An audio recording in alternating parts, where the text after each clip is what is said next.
प्रिय बंधुओं नमस्कार। पिछली वीडियो में हमारा विषय था दीर्घ संधि। आज का विषय है गुण संधि। कोई भी संधि का अध्ययन करने से पहले यदि हम संस्कृत वर्णमाला को याद कर लेते हैं और उससे प्रत्याहार बनाना सीख लेते हैं तो संधि समझना आसान हो जाता है। परंतु यदि आप वैसे भी सूत्रों को याद करेंगे तो भी संधि सरल तरीके से समझ आ जाएगी। एक या दो सूत्र के माध्यम से हम संधि समझाने का प्रयास करते हैं। आप उन्हें ध्यान से समझिएगा, आपको संधि बिल्कुल आसान लगने लगेगी। पहला सूत्र है अदेंग गुणः। सूत्र का अर्थ है अत और एंग की गुण संज्ञा होती है। अत और एंग से तात्पर्य यहाँ है अ, ए, ओ। इन तीन वर्णों की गुण संज्ञा होती है। पाणिनि आचार्य के मत में ये तीन वर्ण ही गुण के रूप में किसी दूसरे वर्ण के स्थान पर आते हैं। दूसरा सूत्र है ऊरण रपरः।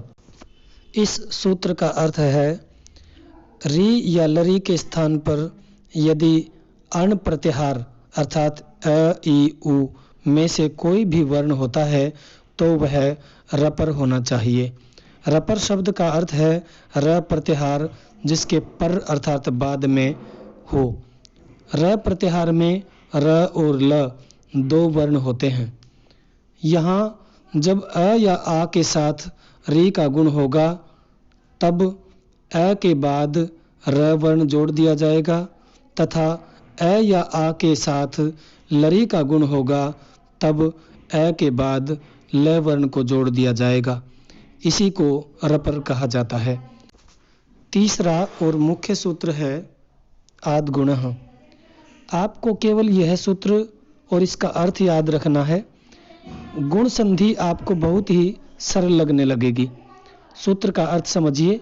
यदि अ या आ के बाद ह्रस्व या दीर्घ ई, उ, री या लरी में से कोई वर्ण आता है तो क्रम से ए, ओ, अर और अल हो जाते हैं।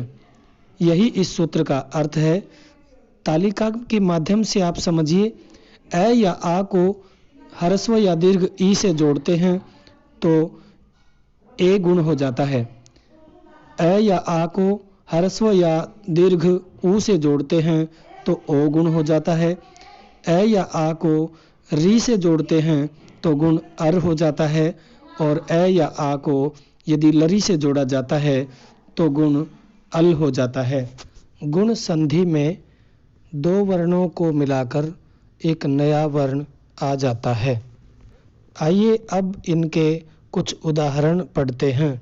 देव जमा इंद्र देवेंद्र, उमा जमा ईश उमेश, हित जमा उपदेश हितोपदेश, गंगा जमा ऊर्मी गंगोर्मी, देव जमा ऋषि देवर्षि, तव जमा लरिकार तवलकारः। अन्य उदाहरणों का अभ्यास आप पुस्तक से कर सकते हैं। यह वीडियो यदि आपको सहायक लगता है तो इसे अन्य छात्रों तक शेयर करें। चैनल को सब्सक्राइब करना न भूलें और बेल आइकन को प्रेस कर दें। जयतु भारती जयतु संस्कृतम।